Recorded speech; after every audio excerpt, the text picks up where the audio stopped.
I was underpaid, so I took their $12 million contract. The phone call came at 4:47 in the morning. I was already awake. I had not slept much. Another night spent working on the Henderson account presentation, the one worth $12 million annually to my company, SynergyTech, the one I had been managing single-handedly for the past 4 years, while earning $130,000 per year.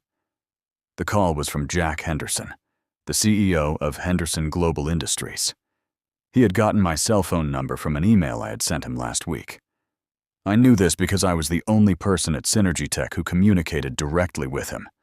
My boss, Richard Grant, had never met him, had never even spoken to him directly. "Kevin, I need to talk to you about something serious," Jack said, his voice tense in the darkness. "Of course," I replied, my heart rate increasing. "What is wrong?" "Nothing is wrong with the account," he said. "The account is perfect. You have built the most efficient supply chain system we have ever used. Your work has saved us millions of dollars.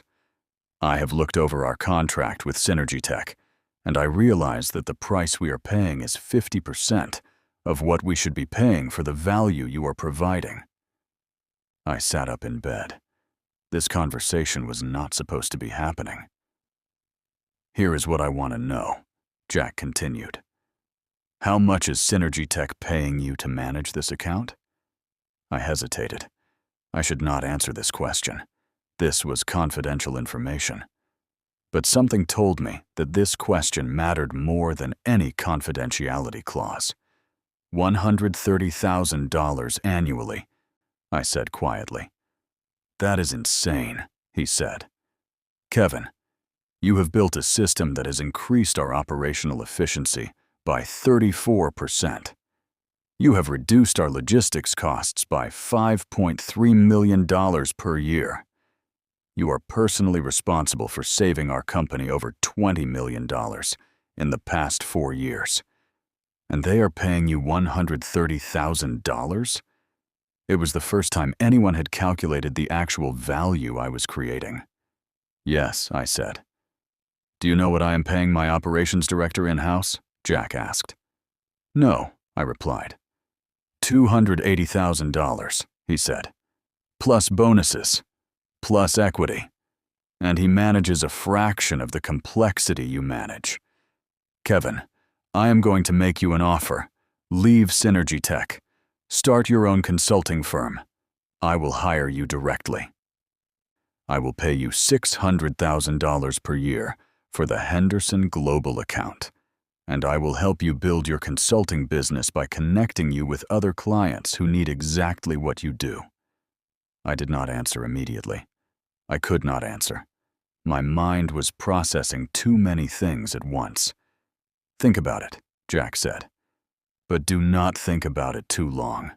This offer expires in 48 hours. He hung up. I sat in the darkness of my bedroom, my phone still pressed against my ear, and realized that my entire career at SynergyTech had just become obsolete.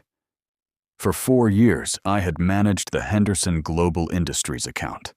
I had built their supply chain system from scratch. I had optimized their operations. I had saved them $20 million.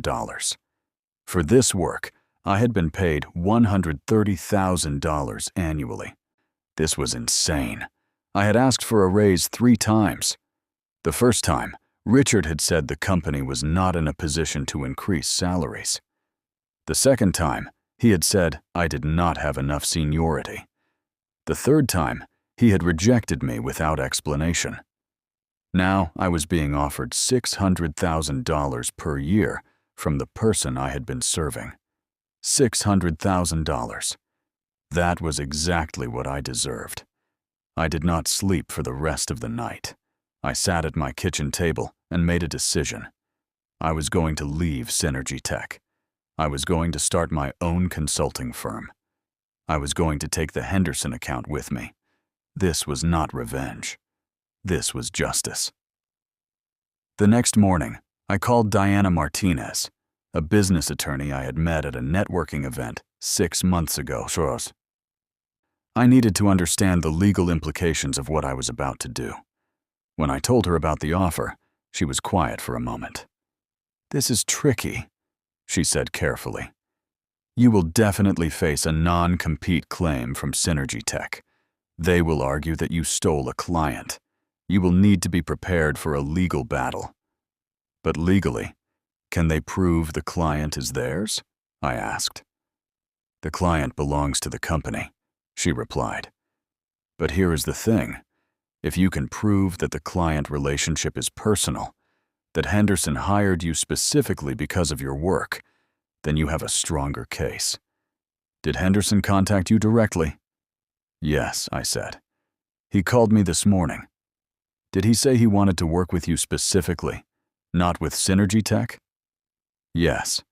He said he wanted me to start my own firm and manage his account." "That changes things," Diana said. "That actually gives you a strong legal position. If the client is choosing to work with you personally, and they are making that decision independently, then SynergyTech cannot claim you stole them. What you are doing is legal." I felt a wave of relief. "But you should document everything," she continued. "Get written confirmation from Henderson that he is choosing to work with you independently. That will protect you legally." I called Jack Henderson back that afternoon. "I accept your offer," I said. "I'm going to start my own consulting firm.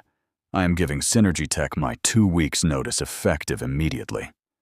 "Excellent," Jack said. "I am going to send you a contract. Read it carefully. We will be starting your new engagement exactly when your SynergyTech notice period ends." 2 hours later, I received the contract. The terms were exactly as Jack had described. $600,000 annually for managing the Henderson Global account. The contract was clear. Henderson was hiring me personally, not the company I worked for. I printed the contract. I made copies. I put it in a safe location. Then I went to meet with Richard Grant. "Richard, I need to inform you that I am resigning from SynergyTech," I said, sitting across from his desk. "I am giving 2 weeks' notice, effective today." Richard looked shocked. He stared at me for 10 seconds without speaking. "Why?" he finally asked. "I have been offered an opportunity to start my own consulting firm," I said carefully. "I have decided to pursue it."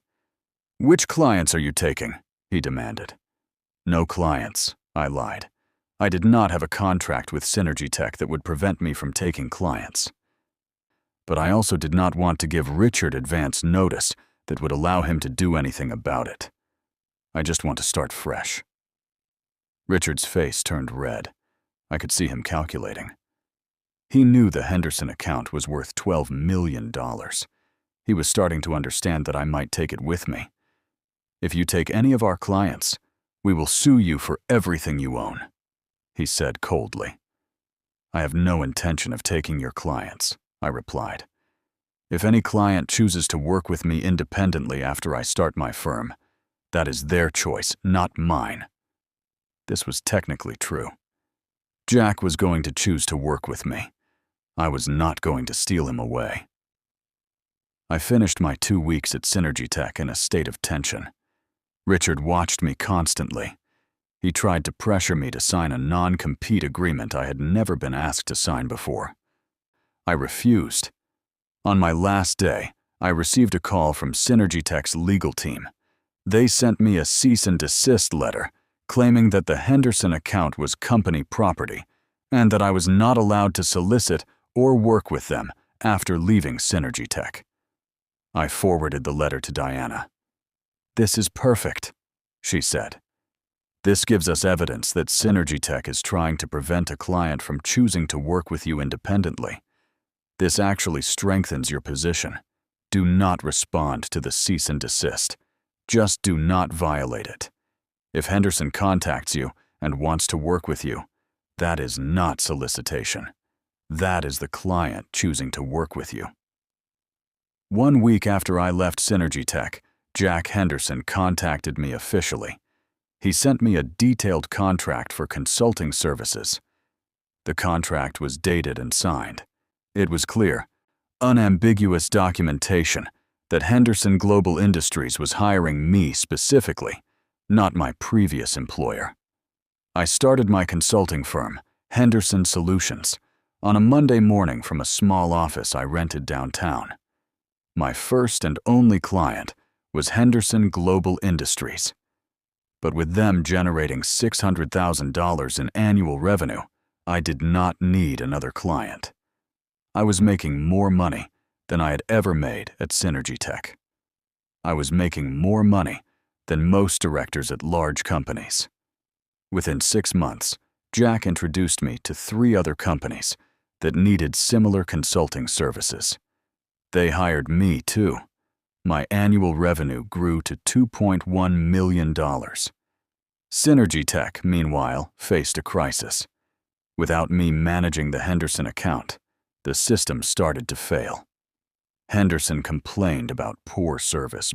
Within 3 months, they formally ended their contract with SynergyTech.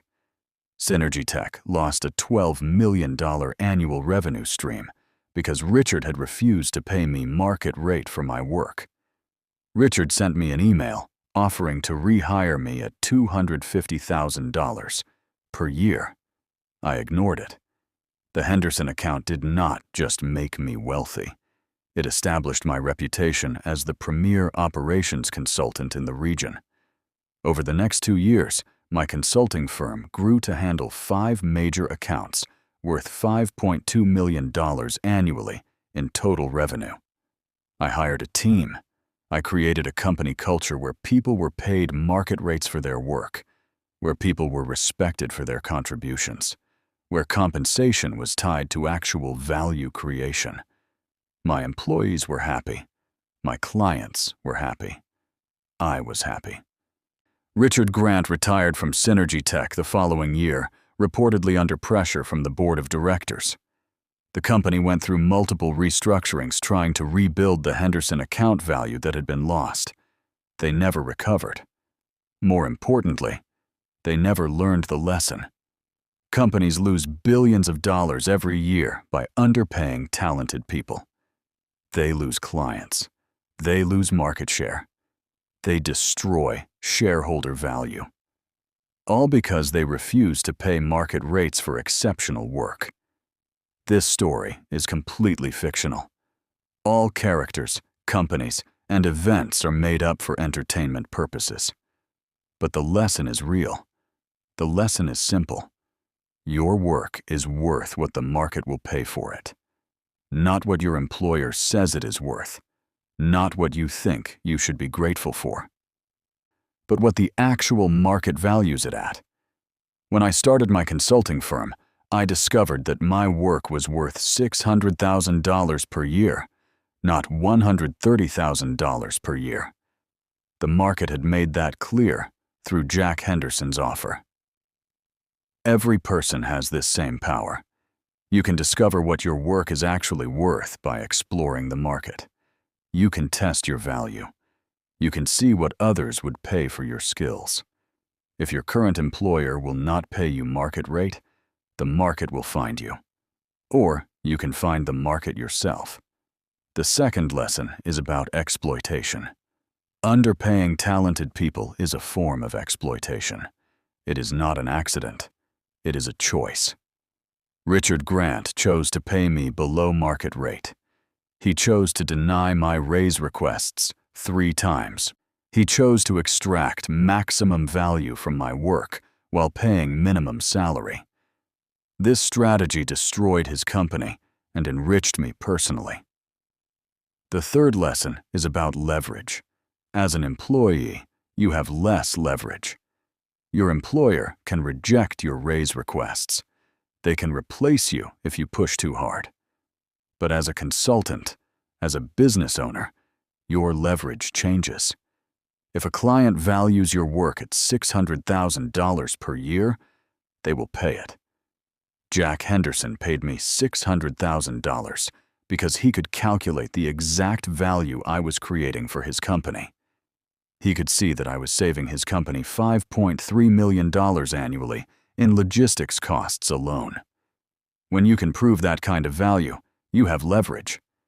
The final lesson is about taking control of your career. For 4 years, I accepted the salary SynergyTech offered. I did the work they assigned. I followed their rules. I had no power. The moment Jack called me and offered me the true market value for my work, I had a choice. I could have accepted a modest raise at SynergyTech. I could have stayed comfortable, even though I was being underpaid. Instead, I took control. I started my own firm. I took the client who had chosen to work with me. I built a business on my own terms. This is what is possible when you stop accepting the narrative your employer creates about your value and instead discover your actual value in the real market. Thank you for watching this story. If you found this narrative about workplace value, negotiation, and taking control of your career, I want you to do 3 things right now. First, subscribe to this channel. We tell stories about workplace challenges, unfair compensation, and how ordinary people take control of their careers. New episodes release every Monday and Saturday at 8 p.m. Eastern Time. Second, hit that like button. It helps us reach more people who need to understand their real market value. Third, drop a comment and tell me your story. Where are you watching from? What city are you in right now? How old are you? Have you ever been underpaid for work you knew was worth more? Have you ever discovered your true market value? What was your biggest takeaway from Kevin's story? I genuinely read every comment, and I want to hear from you. Your stories matter. Your experiences matter. And if you have faced unfair compensation, I want you to know that you have more power than you think.